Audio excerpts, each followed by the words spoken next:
warahmatullahi wabarakatuh. Bismillahirrahmanirrahim. Alhamdulillahirabbil alamin. Wassalatu wassalamu ala asyrafil anbiya'i wal mursalin wa ala alihi wa ashabihi wa man tabi'ahum bi ihsan ila yaumiddin, amma ba'd. Pertama-tama marilah kita panjatkan puji syukur kehadirat Allah Subhanahu wa taala yang mana telah melimpahkan rahmatnya kepada kita semua, dan kita bersyukur dapat berkumpul di pagi yang cerah ini dengan nikmat kesehatan yang masih diberikannya. Tak lupa juga selawat serta salam semoga tercurah kepada junjungan kita Nabi besar Muhammad SAW serta kepada keluarga dan sahabat-sahabatnya yang mulia.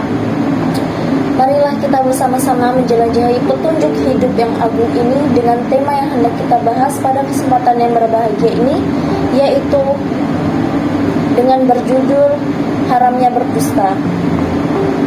Berdusta adalah perbuatan yang sangat tercela. Ini salah satu sifat yang buruk. Makanya kita melihat dalam kehidupan sehari-hari, apabila ada orang yang sering berdusta, maka manusia takut jika orang itu datang dan dia mengingatkan temannya, hati-hati, orang yang datang ini banyak dustanya gitu.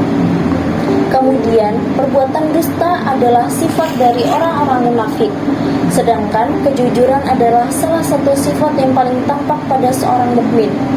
Itu di antara perbedaan yang sangat jelas antara seorang beriman dan munafik. Kalau orang beriman itu jujur, sedangkan orang munafik itu berdusta. Dan dari definisi ini juga para ulama menyebutkan bahwa dusta yaitu memberitahukan sesuatu tetapi tidak sesuai dengan realita. Nah, seseorang memberitakan sesuatu namun yang diberitakan itu tidak benar, tidak sesuai dengan realita yang ada, dia dengan sengaja menyampaikan berita tersebut padahal tahu bahwa berita itu tidak sesuai dengan realita. Nah, dalam Al-Quranul Karim ada sejumlah ayat yang menjelaskan tentang tercelanya perbuatan dusta ini yang semakna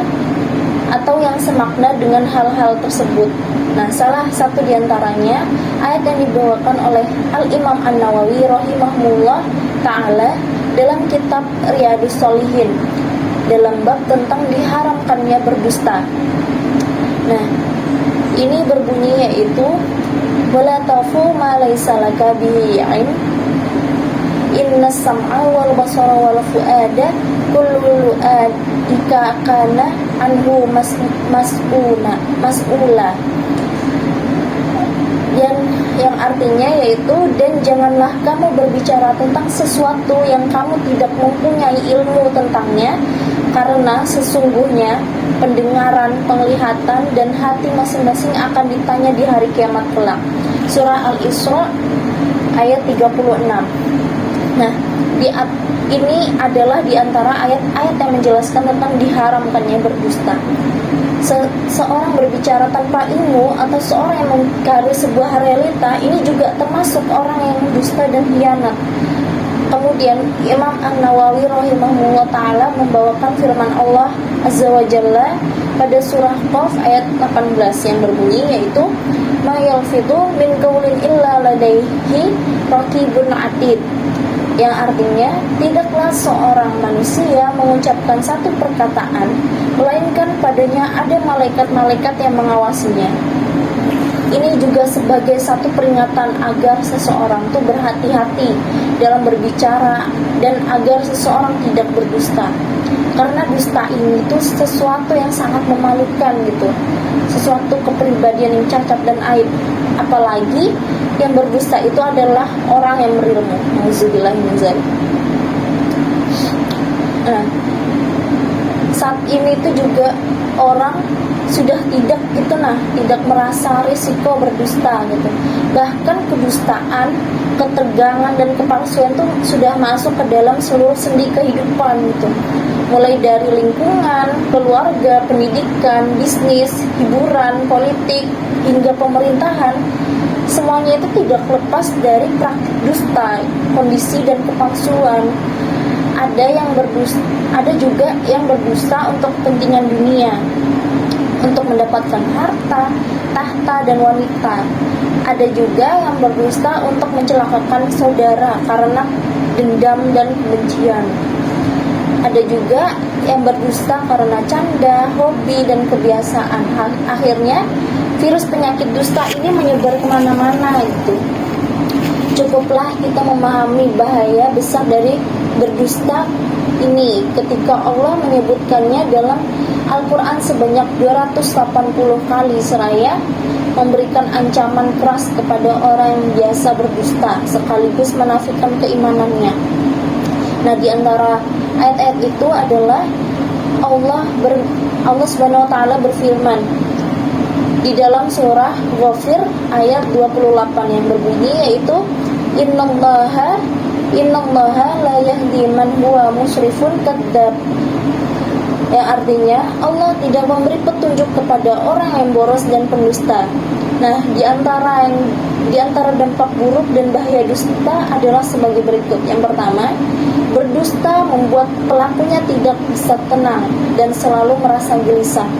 Rasulullah SAW juga bersabda bahwa tolong mendatangkan ketenangan, sementara dusta mendatangkan keraguan atau kegelisahan. Bagaimana bisa tenang? Orang yang berdusta akan selalu dibayang-bayangi rasa takut dan khawatir kalau bayangannya diketahui orang gitu. Kedua, dusta menyebabkan jatuhnya citra, nama baik, dan kehormatan si pelaku. Orang menjadi kehilangan kepercayaannya. Bayangkan, kalau dalam satu komunitas, satu dengan yang lain sudah tidak saling percaya, maka orang yang sering berdusta ini tidak lagi dipercaya oleh orang-orang di sekelilingnya gitu.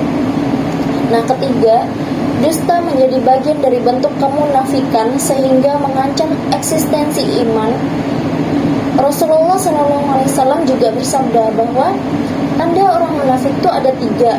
Apabila berbicara ia berdusta, apabila ia berjanji dia mengingkar, dan apabila ia dipercaya ia hianat. Nah, keempat, kalaupun si pendusta selamat dan aman di dunia, ia berhasil membungkus segala kepalsuan, kedustaan, dan kejadiannya dengan berbagai macam trik dan tipu daya sehingga orang tetap percaya di sisi Allah ia tidak akan bisa selamat gitu. Bahkan dalam hadis disebutkan dusta membawa kejahatan dan kejahatan membawa ke neraka. Manakala seseorang terus berdusta dan berusaha berdusta, ia akan ditulisi di sisi Allah sebagai pendusta. Nah, ini ada dalam hadis riwayat Bukhari.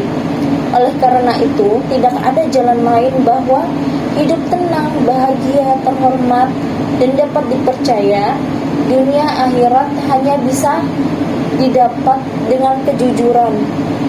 Nah, kejujuran adalah modal dasar orang-orang yang istimewa. Mungkin segitu saja ceramah singkat dari saya. Kurang lebihnya saya mohon maaf. Assalamualaikum warahmatullahi wabarakatuh.